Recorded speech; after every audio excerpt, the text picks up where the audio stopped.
Okay, here's our new book, Hibernation. Hi, as in hi, hello, hi, nation. Hibernation. It's a big word that you need to practice. If you haven't been doing it, please say the word along with me. Hibernation. Okay? Remember, one thing that good readers always do is they can look for little words inside of big words to help them to read. So you can say, oh, wow, this is a big word. I don't know. Let's see if there's anything in there that I know. Okay? Well, you do know the word high, hopefully, so that can help you out. I'm looking through there. There's nothing really else I know. Maybe I know the word nation, but maybe not. You know the word on, hopefully. It's not hibernation. That's not right. So that's not really going to help you, but it would be a good way to just to start. So one thing you can always do is look for the little words inside the bigger words. Okay.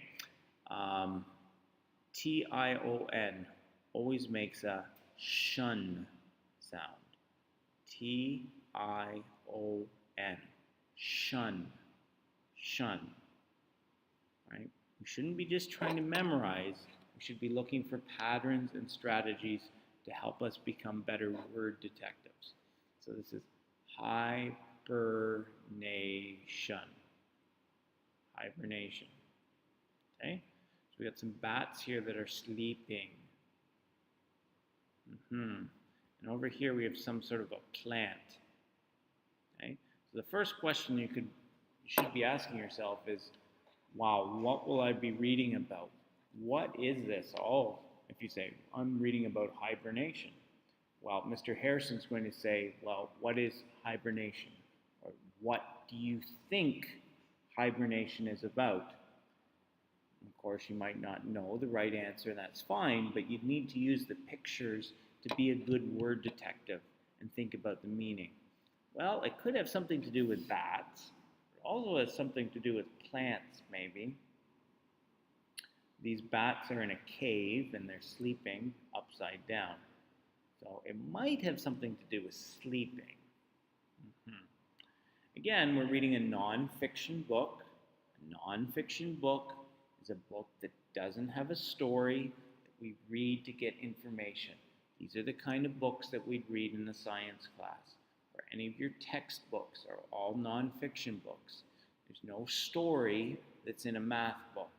Okay, but we read to be able to learn about how to solve problems in math. We read to learn about different kinds of animals in science or plants. Okay.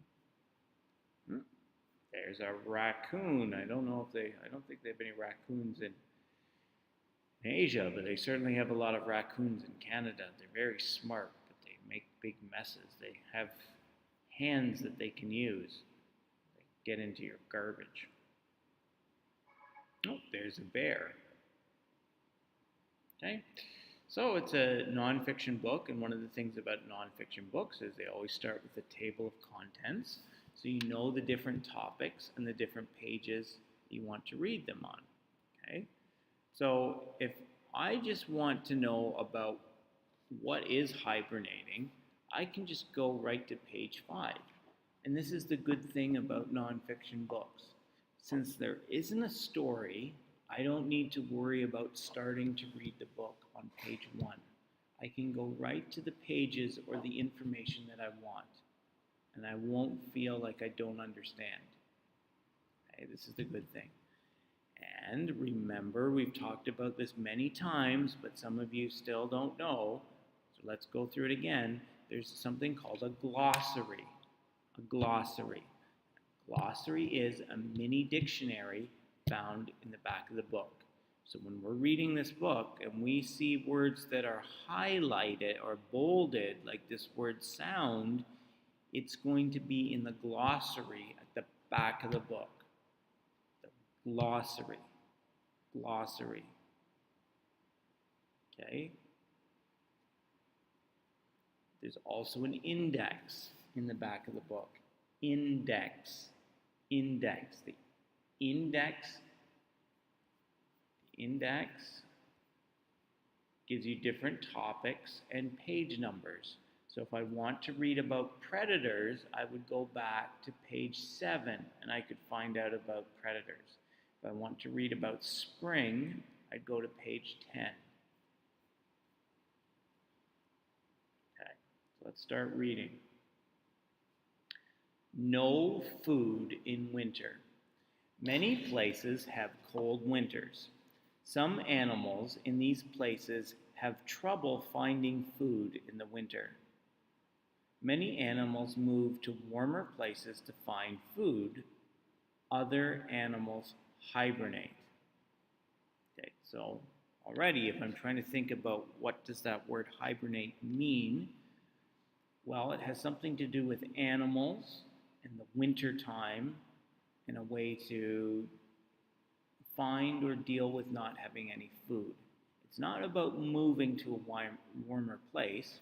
That's called migration. It's not about migration. It's about something else. Oh, here we go. What is hibernating? Hibernating is like a very sound sleep. Okay? What is hibernating? It's sleeping. Sleeping in the winter. It's not just sleeping, it's a sound sleep. Okay, this word sound here doesn't mean like a noise that you hear. It means like a very deep and restful sleep. That's what this word sound means. Hibernating animals sleep for many days or weeks at a time. Animals breathe slowly when they hibernate. Their hearts beat slower and they do not need to eat. Hibernating animals eat lots of food before the winter begins.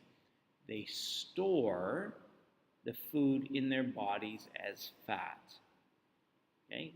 We all can store food in our bodies as fat, but they especially do it. They get really big and very fat. Why? Because the fat we can always burn as an energy store. This word store doesn't mean like a store that you go to for shopping. It means to keep it there in your body. Their bodies live off this fat while they sleep. Okay? Here are some different pictures of different animals, and it gives you some information. Another thing that we need to learn about for reading, right, is the kind of visual literacy, about learning from pictures and reading captions. This is called a caption. It gives you a bit of information about the picture. Hedgehogs must gain weight to hibernate. Raccoons collect food. They also need a safe place to sleep. They need to be safe from the cold, and they need to be safe from predators that want to eat them.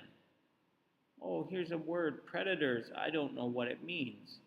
Oh, but it's in bold. But I know what that means. It means I can find it in the glossary at the back. Oh, there it is. Animals that hunt other animals. Page 7. Some animals, like bats, hibernate in caves. Hibernating snakes sleep underground in burrows. Frogs and turtles sleep in mud at the bottom of ponds. Hibernating animals.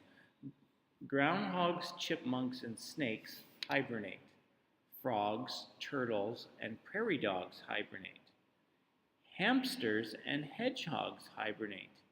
Even bees and snails hibernate. Some mice, squirrels, and bats hibernate all winter long. Bears, badgers, and skunks might wake up to eat on a warm day.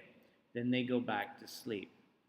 In the spring, all the hibernating animals wake up. Okay? Please, please, please practice reading this book. Okay? You need to read it until you can read it smoothly. The smoother you read it, the more time your brain will have to to think about what it means. Okay? We read these kind of books not just to get through them as some sort of trick to show off that you can read, but we're reading to understand. And when you are in high school, it's very important because you need to read to learn.